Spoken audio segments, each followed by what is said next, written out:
चलो जय भगवान विद्यार्थी मित्रों, आज આપણે 8મા લેક્ચરમાં આગળ જઈએ। બરાબર, દાખલો આપણો કેટલામાં આવશે? તો કે 12મો દાખલો આપણો આવશે પેજ નંબર 33 પર। દાખલો 12મો અને મોટા દાખલાઓમાં આપણો લાસ્ટ દાખલો છે। બરાબર, તો આપણે રકમ વાંચીએ। આપણે કયા ખાતા બનાવવાના છે જોઈએ। પ્રેરણા, પારસ અને જયશ્રી એક ભાગીદારી પેઢીના ભાગીદારો છે। 1/4/16 ના રોજ તેમની મૂડી અનુક્રમે 1,50,000, 90,000 અને 60,000 હતી। તેમનો ઉપાડ નીચે મુજબ હતો। પ્રેરણા 1/7/16 15,000, પારસ 31/10/2016 24,000। અડધો નફો મૂડીના પ્રમાણમાં, અડધો નફો બેબેજીના પ્રમાણમાં। જયશ્રી 1/10/16 ના રોજ પેઢીને 30,000 ની લોન આપી હતી। કરાર અનુસાર મૂડી પર 5% અને ઉપાડ પર 12% વ્યાજ ભરવાનું છે। તો અત્યાર સુધીમાં કંઈ નવું વધી છે નહીં, જે આપણે આગળ ભણી ગયા છે એ જ ટાઈપનું બધું મળે છે। પારસને પેઢીમાં સક્રિય કાર્ય કરવા બદલ વાર્ષિક 18,000 વેતન આપવાનું છે।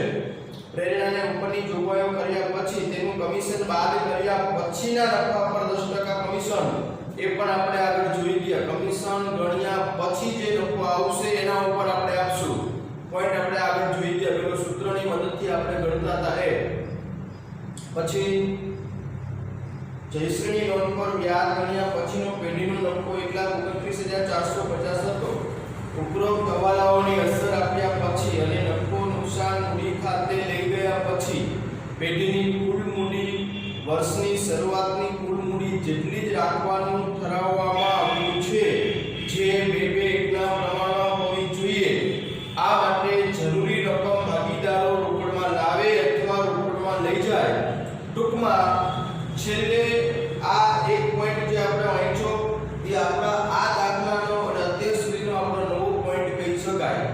બરાબર, એટલે તમને એવું કહેવા માંગે છે કે વર્ષના અંતે ભાગીદારોની મૂડી આટલી અને આ પ્રમાણમાં હોવી જોઈએ એમ કહેવા માંગે છે।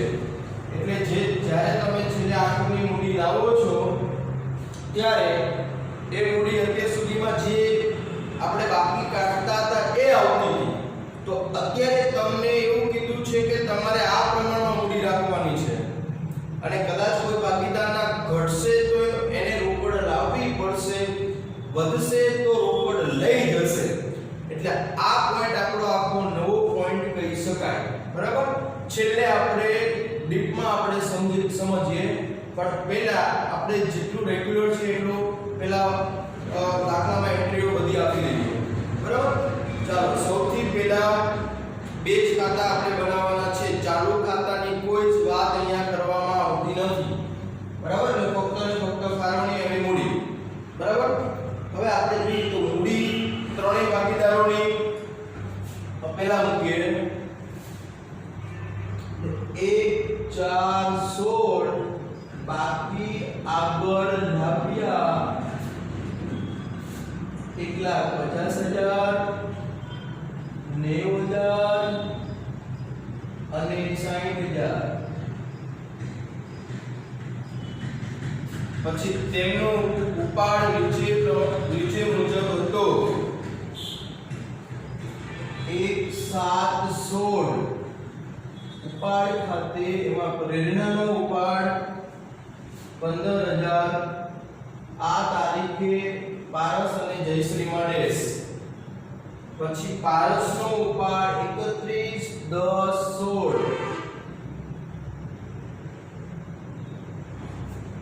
એટલે પારસમાં છે 24,000। બરાબર, હવે આપણે જ્યારે વ્યાજ ગણવાનું આવશે ત્યારે પ્રેરણા ઉપર કેટલા મહિનાનું વ્યાજ ગણાય?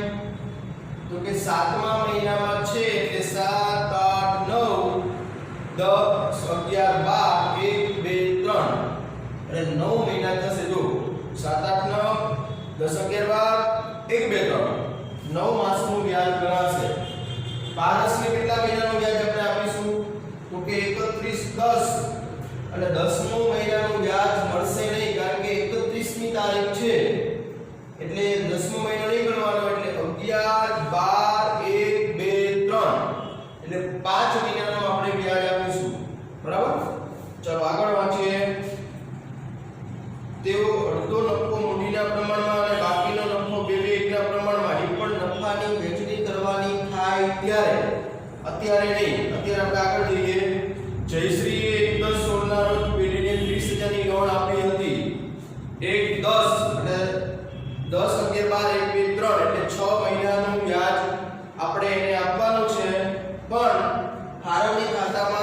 વ્યાજની અસર આવતી નથી કારણ કે નફા નુકસાન ખાતામાં આવશે એટલે આપણે અહીંયા ધ્યાનમાં લેવાનું નથી બરાબર જ્યારે આપણે ચેપ્ટર 2 વાર્ષિક હિસાબ આપણે કરીશું ત્યારે આપણે લોન અને વ્યાજ બંનેની અસર આપણે આપીશું બરાબર ચલો આગળ જઈએ ભાગીદારી કરાર અનુસાર મૂડી પર 5% અને ઉપાડ પર 12% તો મૂડી પર 5% વ્યાજ ગણો એટલે મૂડી ખાતામાં જમા બાજુ અને ફાળવણી ખાતામાં ઉધાર બાજુ 31/3/17 મૂડી વ્યાજ ખાતે ચલો 5% ગણો એટલે પ્રેરણામાં 1,50,000 ના 5% એટલે 7,500 90,000 ના 5 એટલે 45,00 અને 60,000 ના 5 એટલે 6,35 3,000 બરાબર બીજી અસર આપો મૂડી વ્યાજ ખાતે પ્રેરણા પારસ જયશ્રી 7,500 4500 અને 3,000 ટોટલ કરો 7,011 12,14 15,000 આવશે બરાબર મૂડી વ્યાજની બે હશે હવે ઉપાડ પર તો ઉપાડ પર કેટલા ટકા છે તો 12% ચલો સૌથી પહેલા આપણે પ્રેરણાને આપો 15,000 એના 12% એટલે 1200 મહિના કેટલા થયા 7 8 9 10 11 12 1 2 3 9 મહિના થયા 9 12 ગણો એટલે કેટલું વ્યાજ થશે 12 ગયા 150 ગુણ્યા 9 એટલે 1350 રૂપિયાનું વ્યાજ આવશે બરાબર એવી જ રીતના આપણે પારસનું કરીએ તો પારસમાં 24,000 12% એટલે 1250 પછી કેટલા મહિના થયા 10મો મહિનો ગણાવીએ 11 12 1 2 3 5 મહિના થયા તો 5 12 અને કેટલું થશે 12 ગયા 24 5 120 1200 રૂપિયા થશે એટલે 1350 અને 1200 રૂપિયાનું વ્યાજ થયું બે અસર આપો મૂડી ખાતાની ઉધાર બાજુ 31/3/17 ઉપાડ વ્યાજ ખાતે 1350 અને 1200 બીજી અસર જમા બાજુ ઉપાડ વ્યાજ ખાતે પ્રેરણા અને પારસ 1350 અને 1200 કેટલા થશે તો 1550 બરાબર ચલો આગળ જઈએ આગળ વાંચો રકમ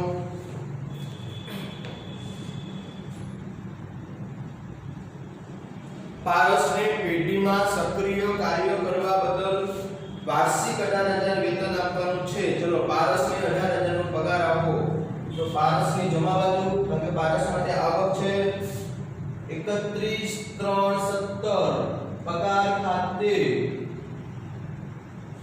પારસમાં 18,000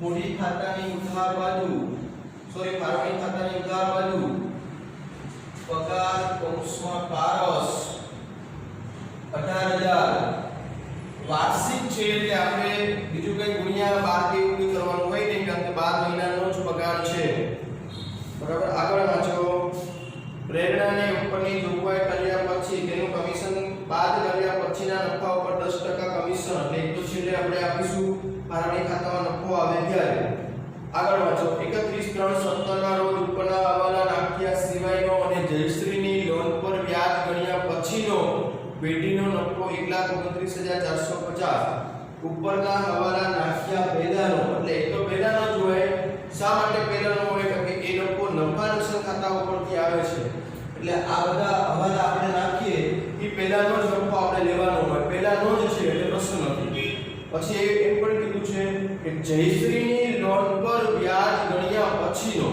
તો જયશ્રીની લોનનું વ્યાજ આપણે ક્યાં આપીશું તો કે નફા નુકસાન ખાતામાં નફા નુકસાન ખાતામાં વ્યાજ જતું હોય તો ચોખ્ખો નફો પણ નફા નુકસાન ખાતા ઉપરથી જ આવે છે એટલે લોનનું વ્યાજ ગણ્યા પછીનો જ નફો હોય આપણે પછીનો જ લેવાનો છે અને પછીનો જ આપણને આપેલો છે એટલે આપણે એમાં પણ પ્રશ્ન નથી એટલે સીધો આપણે ચોખ્ખો નફો આપણે મૂકી દઈશું એટલે અહીંયા લખશું ચોખ્ખો નફો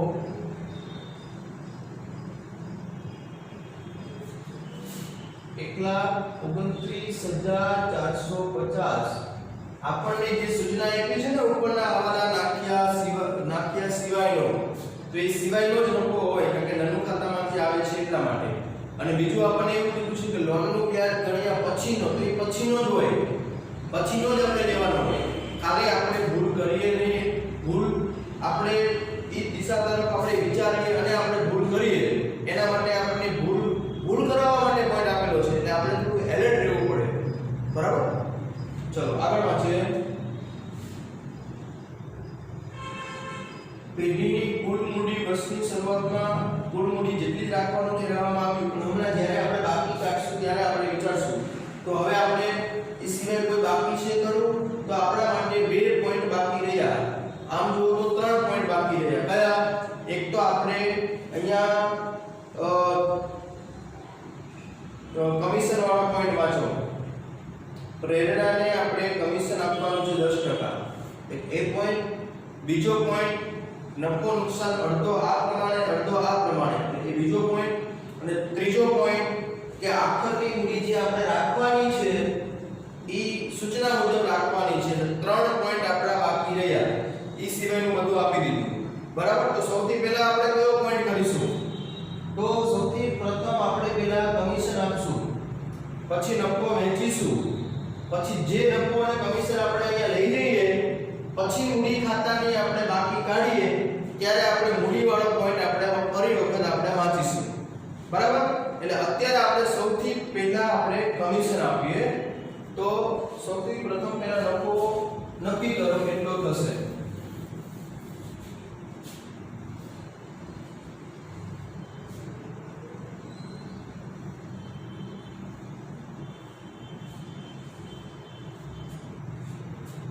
ચાલો જો નફામાં જમા બાજુનો સરવાળો કરો 1,32,000 આવશે. ચલો ઉધાર સાઈડ બાદ કરો એટલે 99,000 નો નફો આપણને મળશે. તો આ નફો આપણે કેવો છે? તો કે આપણે હજી કમિશન ગણ્યું નથી. બરાબર ને?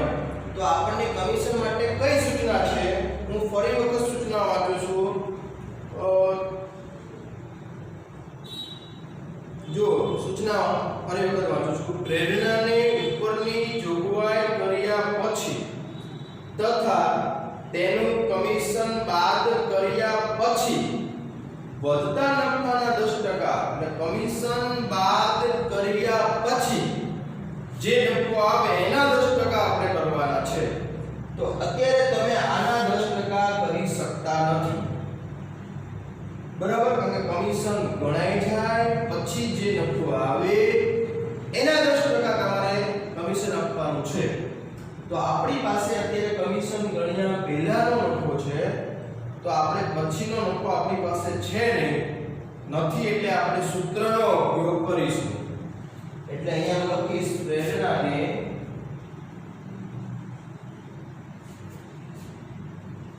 કમિશન બાદના નફા પર 10% કમિશન આપવાનું છે.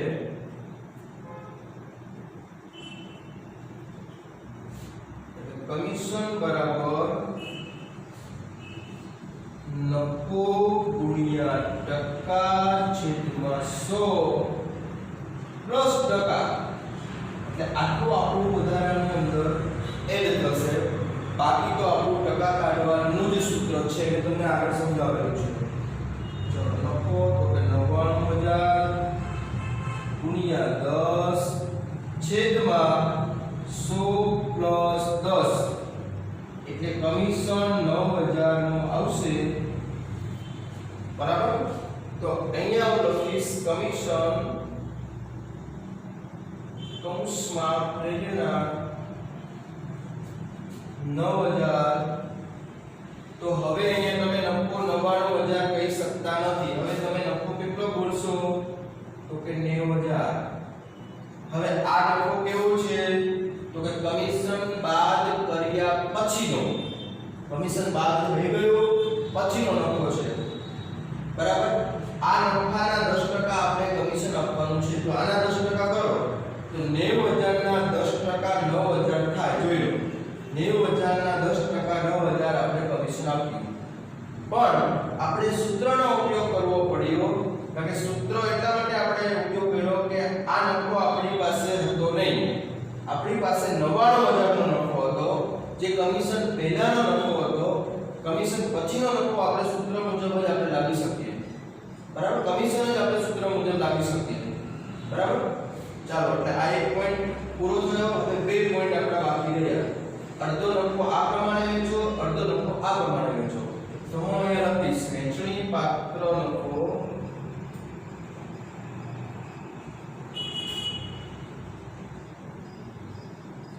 પ્રેરણા આરસ અને જયશ્રી ચાલો હવે સૂચના આપી કઈ છે ફરી વખત આપણે સૂચનાનો વાંચીએ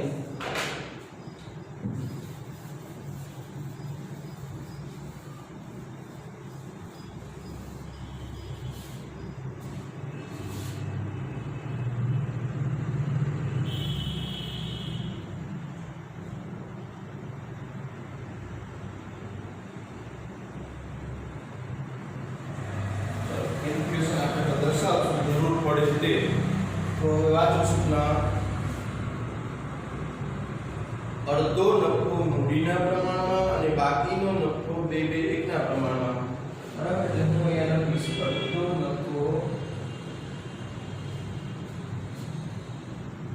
મૂડીના પ્રમાણમાં અને અડધો નફો 2/1 ના પ્રમાણમાં બરાબર તો હવે આપણી પાસે ટોટલ નફો કેટલો છે તો કે 90000 અડધો નફો કેટલો થાય તો કે 45000 હવે આ નફો આપણે કઈ રીતે વેચવાનો છે તો કે મૂડીના પ્રમાણમાં તો મૂડીનું પ્રમાણ કયું તો આપણી પાસે મૂડીનું પ્રમાણ મૂડી ઉપરથી મૂડીનું પ્રમાણ આવે મૂડીનું પ્રમાણ આપણે લાવવું હોય તો આપણે નીચે કેલ્ક્યુલેશન કરીએ તો 1,50,000 પછી 90000 અને 60000 હવે આને આપણે ટૂંકું કરવું હોય તો સૌથી પહેલા મેં તમને શું કીધેલું કે બધામાંથી સરખું પહેલા કાઢો તો બધામાંથી 4 શૂન્ય કાઢો એટલે 15/9/6 15/9/6 હવે બધાને સરખા વડે ભાગો બરાબર તો સરખા વડે ભાગાકાર કરશો તો અહીંયા 3 દુ 6 3 તેરી 9 3 પચું 15 અને 5 3 2 ફરી વખત બોલું છું 3 દુ 6 એટલે 2 3 તેરી 9 એટલે 3 3 પચું 15 એટલે 5 એટલે મૂડીનું પ્રમાણ થશે 5 5 3 2 હવે આ નફો કઈ રીતે બાકીનો નફો તો 2/2/1 એવી રીતના તમે નફો વેચશો કોઈ નવો પોઈન્ટ નથી આવી ગયેલો પોઈન્ટ જ છે બરાબર તો હવે કેટલા આવશે જો 22,500 13,500 અને 9,000 બરાબર તો અહીંયા હું લખીશ 22,500 13,500 અને 9,000 બરાબર કયા પ્રમાણમાં વેચ્યો તો કે મૂડીના પ્રમાણમાં વેચ્યો હવે બાકીનો નફો 2/2 ના પ્રમાણમાં વેચ્યો તો 2/2 નું પ્રમાણ કરશો એટલે આવશે 18,000 અને 9,000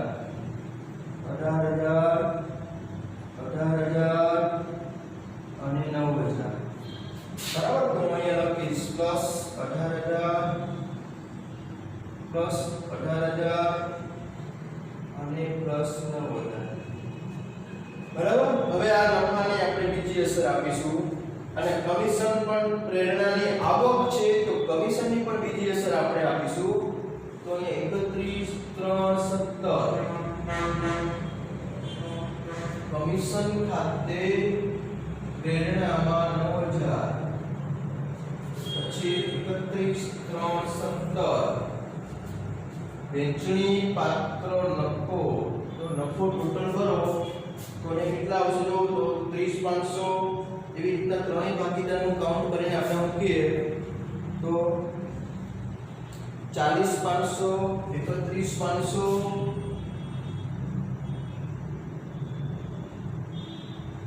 અને 18000 ચાલો ફાળવણી ખાતાને આપણે બધાની બીજી અસર આપણે આપી દીધી કમિશન આપી દીધું અને નફો આપી દીધો ફાળવણી ખાતું આપણું કમ્પ્લીટ થયું બરાબર હવે આપની સૂચના કઈ છે બરાબર તો આજે હું કેલ્ક્યુલેશન દર્શાવું છું તમે તમારા ચોપડામાં પણ કેલ્ક્યુલેશન દર્શાવશો બરાબર કારણ કે તમને આગળ કામ લાગશે જ્યારે બી ભૂલી જશો ત્યારે આ કેલ્ક્યુલેશન તમે જોઈ લેજો બરાબર ચાલો હવે આપણે સૂચના લાસ્ટ સૂચના આપણી બાકી છે એટલે એમાં વાંચો પેઢીની કુલ મૂડી શરૂઆતની કુલ મૂડી જેટલી જ રાખવાનું કરાવવામાં આવ્યું છે તો હવે હું ફરી વખત લખીશ બરાબર કેલ્ક્યુલેશન તમે તમારી નોટમાં નોટ કરી લેશો હું પૂછું છું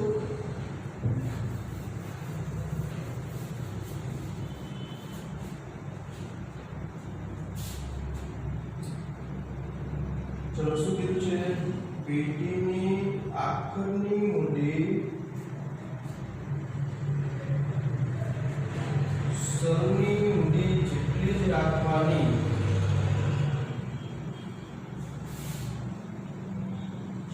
રાખવી જે 2:1 ના પ્રમાણમાં હોવી જોઈએ જે 2:2 ના પ્રમાણમાં હોવી જોઈએ તો આપણી પાસે શરૂની મૂડી કેટલી હતી જો કુલ મૂડી શરૂની કુલ મૂડી કેવું આપણે લખીશું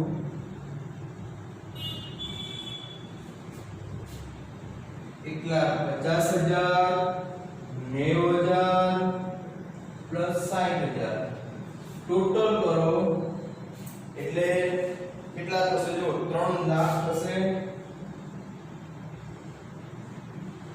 હવે એ 3 લાખની મૂડી કયા પ્રમાણમાં રાખવાની છે તો એની પણ સૂચના તમને આપેલી છે 2:2:1 બરાબર 3 લાખને વહેંચશો 2:2 માં એટલે કેટલા આવશે જો તો 1,20,000 અને 60,000 આવી રીતના આવશે આ તમારી આખરની મૂડી થઈ આટલી મૂડી તમારે રાખવાની છે બરાબર અત્યાર સુધી તમે જે બાકી આવે એને આખરની મૂડી ગણતા હતા હવે આ દાખલામાં તમને એવું કીધું છે કે આ જ મૂડી રાખવાની છે તો અહીંયા હું લખીશ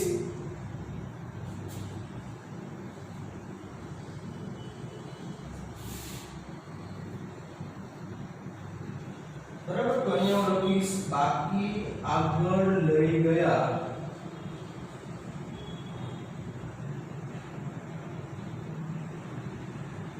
1,20,000 અને 60,000 હવે પ્રેરણાને 1,20,000 રાખવા માટેનો હિસાબ થશે કે જો એની પાસે 1,20,000 કરતા વધારે રૂપિયા એના નીકળતા હશે તો એ રકમ ઘરે લઈ જશે ઘટતા હશે તો લાવશે તો સામાન્ય રીતે તમે એનો હિસાબ કરવા જાઓ તો 1,50,000 આ બધા છે એટલે એના જમા રૂપિયા વધારે છે જ એમાંથી જમામાંથી તમે આટલા બાદ કરશો બરાબર તો પણ એના હિસાબ પેટે 1,20,000 કરતા વધારે રૂપિયા નીકળવાના જ હોય એટલે પ્રેરણા રકમ ઘરે લઈ જશે બરાબર અને એમની એની બાકી કાઢો એટલે તમારો હિસાબ થઈ જશે એને કેટલા રૂપિયા લઈ જવાના તો હવે આપણે બાકી કઈ રીતે કાઢીશું તો અત્યારે જમા બાજુનો સરવાળો પ્રથમ કરો પછી એમાંથી ઉધાર સાઈડ બાદ કરો તો જમા સાઈડનો સરવાળો 2,07,000 થશે 2,07,000 આપણે અહીંયા મૂકીશું હવે બધું જ બાદ કરો એટલે અહીંયા તમને બાકી મળશે કેટલી મળે છે જો તો બધું જ બાદ કરો, બરાબર? એટલે એની બાકી નીકળશે 70650. 70650. રોકડ લાવે કે લઈ જાય? તો એનો સરવાળો કઈ બાજુ વધારે હતો? તો કે જમા સાઈડ. જમા સાઈડ સરવાળો વધારે હોય તો રોકડ લઈ જવાનો પ્રશ્ન આવે. તો વિચારો કે જમા રૂપિયા એના વધારે છે એટલા માટે, બરાબર? એમ બી તમે આગળ જોઈ શકો છો કે એના રૂપિયા જમા વધારે છે, એને 1,20,000 રાખવાના છે, પણ એના કરતા તો એના જમા રૂપિયા વધારે છે તો રોકડ લઈ જશે, બરાબર? એટલે આટલા રૂપિયાનો એનો હિસાબ થાય છે, બરાબર? એટલે અહીંયા લખીશું 31,3,17 રોકડ ખાતે, અને કૌંસમાં મારે લખવું હોય તો રોકડ લઈ જશે. આપણી સમજણ માટે, બરાબર?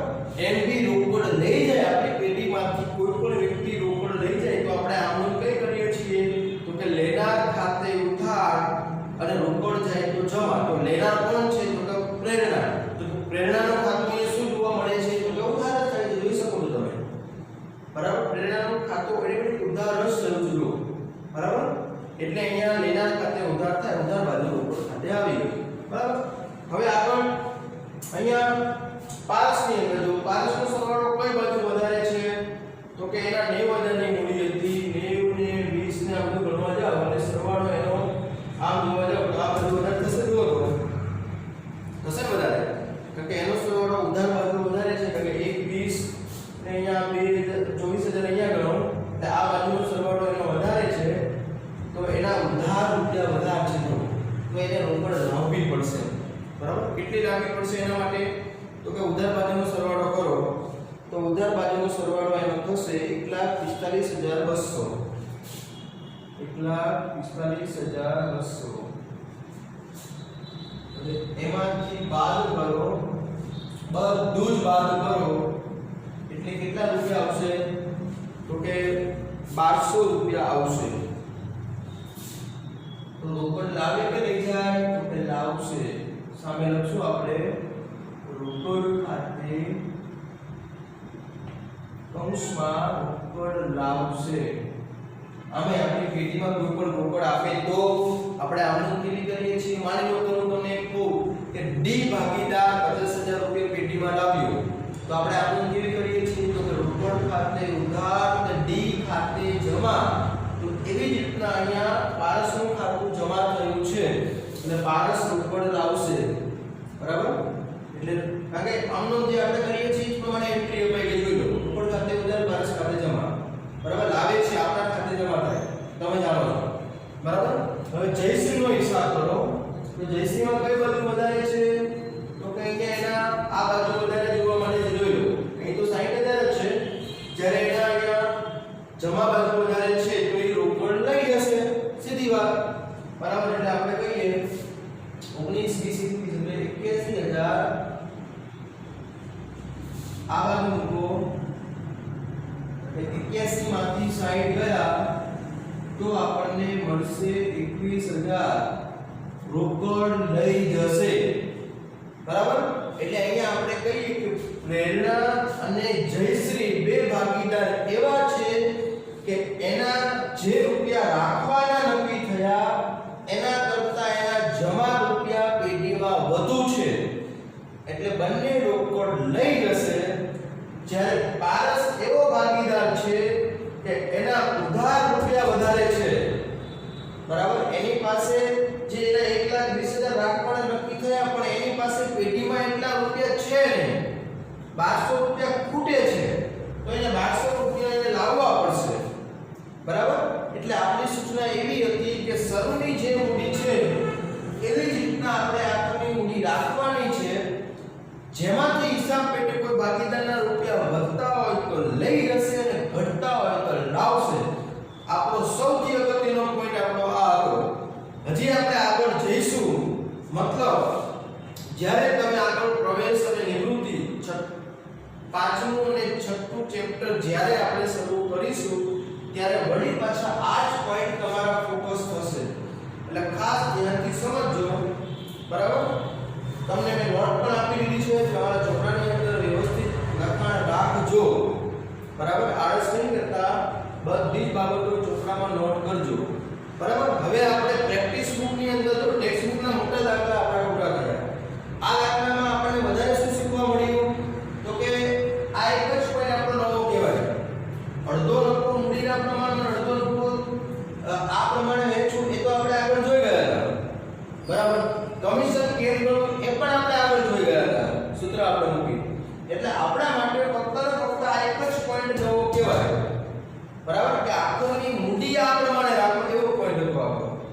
અત્યાર સુધી આપણે જે બાકી આવે એને આખોની મૂડી ગણતા હતા, તો અહીંયા આપણને એમ કીધું કે આ પ્રમાણે આખોની મૂડી રાખો બરાબર। અને જે રોકડ લાવશે અથવા લઈ જશે, કોઈ બાકીદારના પૂરતા હોય તો લાવશે અને વધતા હોય તો લઈ જશે, એ ટાઈપનો આપણો પોઈન્ટ હતો બરાબર। તો આપણે અહીંયા આ દાખલો આપણો પૂરો કરીએ છીએ। હવે પ્રેક્ટિસ બુક ની અંદર આપણે કયા દાખલા આપણે જોવાના છે તો પ્રેક્ટિસ બુકમાં જોવા જોશો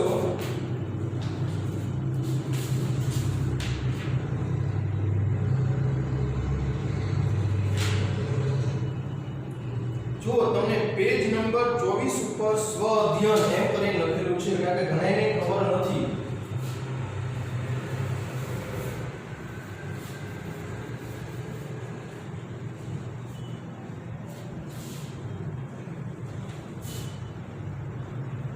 પેજ નંબર 24 પર સ્વ અધ્યયન આવું લખેલું છે, સ્વ અધ્યયન બરાબર। તો આ તમારી પ્રેક્ટિસ બુકનો ભાગ ગણાય। એટલે શરૂઆતમાં તમને એમસીક્યુ આપેલા છે, પછી એક બે વાક્યોમાં આપેલા છે અને પ્રશ્ન ત્રીજો ટૂંકા દાખલા છે।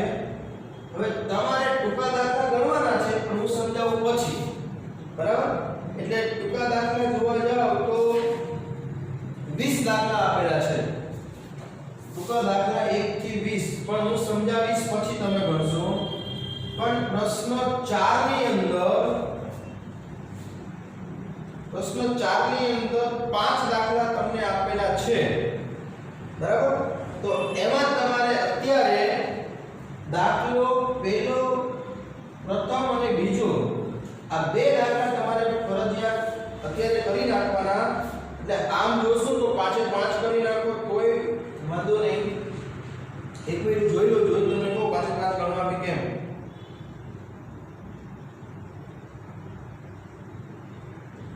આમ તો તમે જ્યારે બી તમને ટાઈમ મળે, જો કે ટાઈમ મળે એવું તો નહીં કે ટાઈમ કાઢીને ફરજિયાત ગણવાના રહેશે, કારણ કે નહીંતર તમે ટાઈમ તો તમને એમે ના પાછો તમે ટાઈમ નથી, પણ ટાઈમ ફરજિયાત કાઢવાનો છે અને 1 થી 5 દાખલા તમારે કરવાના રહેશે, મોટા દાખલા બરાબર। અને જેવા તમે મોટા દાખલા પૂરા કરશો, કોઈ ક્વેરી હોય તો તમે મને ખાલી પ્રશ્નો ક્રમાંક લખીને મોકલજો, એટલે હું બીજા દિવસે ડિસ્કસ કરી દઈશ। બધાનો એક જ પ્રશ્ન હશે તો હું સીધો વિડીયોમાં જ બોલી દઈશ બરાબર।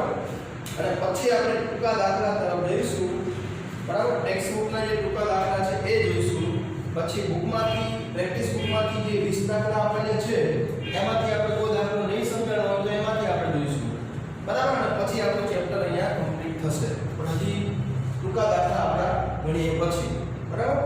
તો અહીંયા આપણે રાખીએ છીએ, આજનો આપણે લેક્ચર અહીંયા રાખીએ છીએ બરાબર। જય ગુરુદેવ।